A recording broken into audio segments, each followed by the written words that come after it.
കുറച്ച് വെള്ളം തരുമോ? എനിക്ക് ഗുളിക കുടിക്കാനുള്ളതല്ലേ. മോളെ, നീ എവിടെയാണ്? മോളെ, കുറച്ച് വെള്ളം താ. എത്ര നേരമായി ചോദിക്കണ്, ഗുളിക കുടിക്കാനുള്ളതല്ലേ. നിങ്ങളൊന്ന് ചത്താ മതിയായിരുന്നു.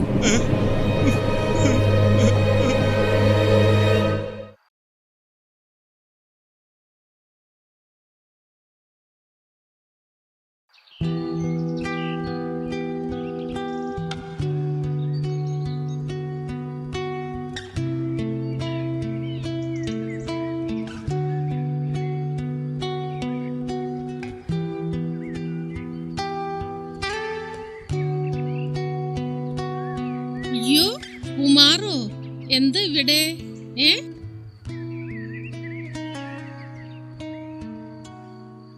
ഹലോ, എന്താ ഇവിടെന്ന്?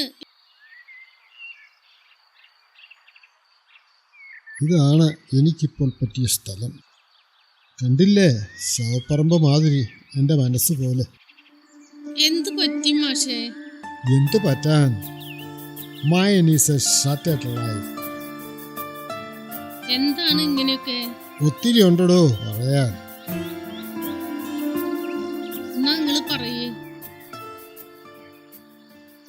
ജലജയ്ക്കറിയോ, ഞാൻ 2ാം വിവാഹത്തിന് പരസ്യം കൊടുത്തിരുന്നു. ഒത്തിരി പേര് വിളിച്ചു. അക്കൂട്ടത്തിൽ അതിദാരിദ്ര്യം പിടിച്ച ഒരു സ്ത്രീയും വിളിച്ചു. അവർക്ക് 7-8 വയസ്സുള്ള 2 പെൺകുട്ടികളും ഉണ്ടായിരുന്നു.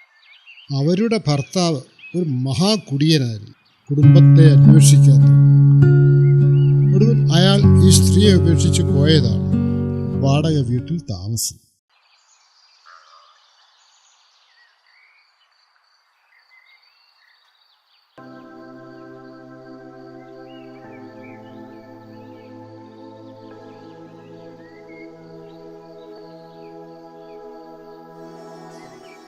ഇനി എത്ര കാലം നിങ്ങളോട് ദയവ് കാണിക്കും ഞാൻ?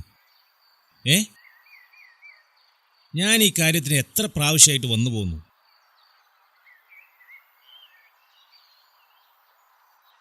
എൻ്റെ അവസ്ഥയും കൂടി നിങ്ങൾക്ക് അറിയാലോ. ഞാനത്ര വലിയ പാടവും പറമ്പും കെട്ടിടം എന്നുള്ള ആളല്ല. ഈ വീടിൻ്റെയും കൂടി വാടകയും പ്രതീക്ഷിച്ച ഞങ്ങളും കഴിയുന്നത്.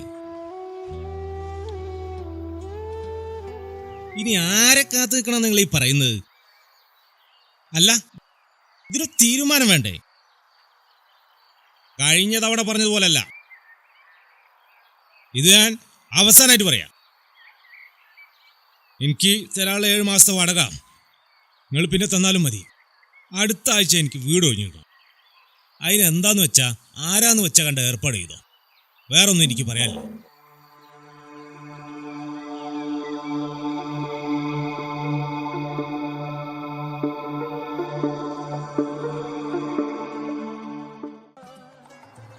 മക്കളെ നിൽക്കണ്ട, പോയിക്കോളി. ഇനി കടം തരാൻ പറ്റൂല. ഞാൻ എത്രാന്ന് വെച്ചിട്ടാ കടം തരിക? എന്താ പെട്ട പ്രശ്നം? എന്നും ഈ 2 എണ്ണത്തിനെ പറഞ്ഞേക്കൂ. ഞാൻ എന്നും ഇങ്ങനെ കടം കൊടുക്കണം. എന്താ ഇത്? അല്ല, ഇതാ ഭാസ്കരേട്ടന്റെ പേരക്കുട്ടികളല്ലേ? അതന്നെ, വളവള്ളിയുള്ള ആ അച്ഛൻ ഇട്ടിട്ട് പോയേ. ആന്ന്. ഞങ്ങളൊരു ചായരി. ആ മക്കളെ, ഇന്ന് കടിയൊന്നുമില്ല. നിൽക്കണ്ട, പോയിക്കോളി.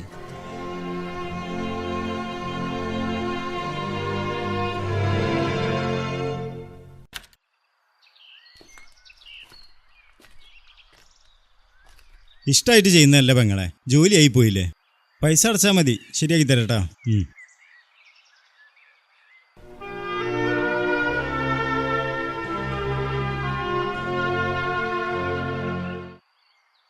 അതെ, ഇനി അത് തരാൻ പറ്റില്ല കേട്ടോ. ഞാൻ നിങ്ങൾക്ക് പണം തന്നു. ആ പണം തിരിച്ചുള്ള മാർഗ്ഗം ഞാൻ പറഞ്ഞു തരണോ? എനിക്കൊന്നും സമയം ഉണ്ടാവില്ല. ഞാനിന്ന് പണമായിട്ടേ പോവുള്ളൂ. നിങ്ങൾ അരച്ച വിളിച്ചോളൂ. ആ പണം കിട്ടി ഞാൻ അവിടുന്ന് പോവുള്ളൂ.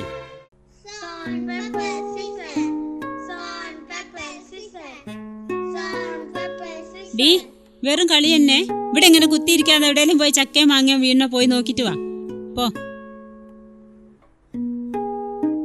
പോകുമ്പോ കുറച്ച് വെള്ളം കുടിച്ചിട്ട് പോ.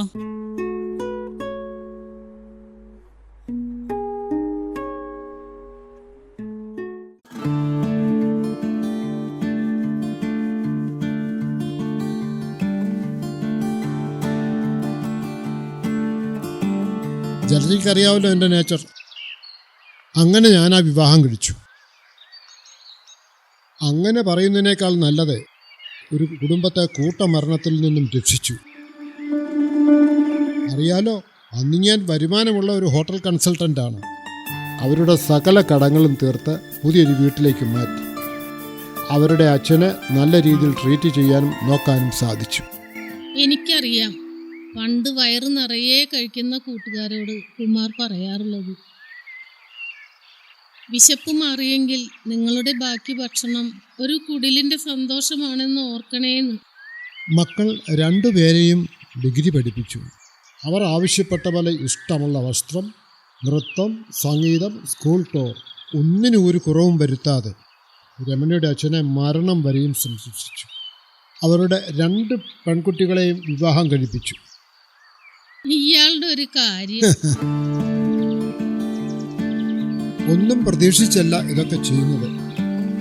അറിയാലോ, പണ്ടും ഞാൻ എത്ര പേരെ വളർത്തി വലുതാക്കിയിരിക്കുന്നു. ചെയ്തതൊന്നും പറയല്ല കേട്ടോ. നന്മയുള്ളവരെന്ന് വിശ്വസിപ്പിക്കാൻ ചിലർ നടത്തുന്ന അഭിനയം കാണാൻ വയ്യാത്തത് കൊണ്ടാണ് ഞാനും നിങ്ങളും ഈ പ്രായത്തിലും ഒരേ തൂവൽ പക്ഷികളായി ജീവിച്ചു പോകുന്നത്. അവസാനം അവളുടെ മോൻ,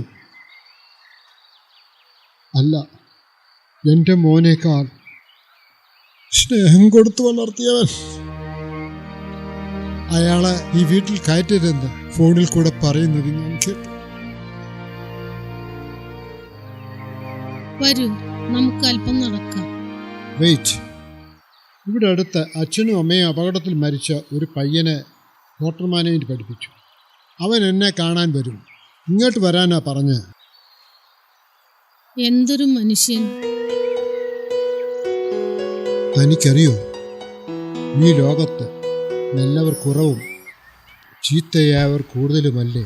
ആ അസന്തുലിതാവസ്ഥ അവസ്ഥാന്തരങ്ങൾക്കപ്പുറമാണ്. അങ്കിളെ, ആ എത്തിയോ വിനയ്? അങ്ങനെ പോകുന്നു കാര്യങ്ങൾ. അങ്കിളെ, കുഴപ്പമില്ല. 4 മാസമായല്ലോ.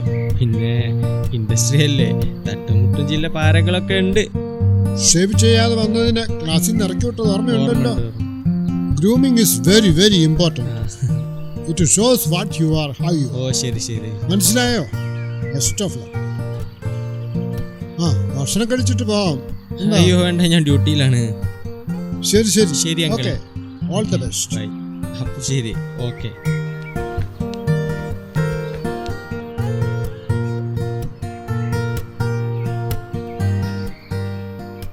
കണ്ടോ, എല്ലാവരും ഒരുപോലെയല്ല. ഈ ലോകത്ത് നന്ദിയുള്ളവരും ഉണ്ട്. ഇവിടെയുള്ളവരെല്ലാം ഇങ്ങനെയായിരുന്നേൽ ഈ ലോകം എത്ര നന്നായേനെ.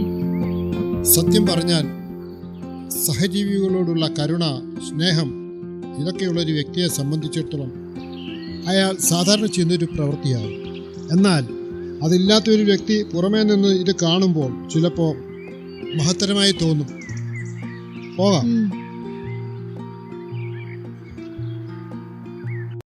ഏറ്റവും മനോഹരമായ ചിപ്പികളുള്ളത് കടലിന്റെ ഏറ്റവും അടിത്തട്ടിലാണെന്ന് മനസ്സിലാക്കാൻ എല്ലാവരും വൈകും. എന്നാൽ തിരിച്ചറിഞ്ഞിട്ടും അത് നഷ്ടപ്പെടുത്തിയാൽ അത് തീരാ നഷ്ടമായി മാറും.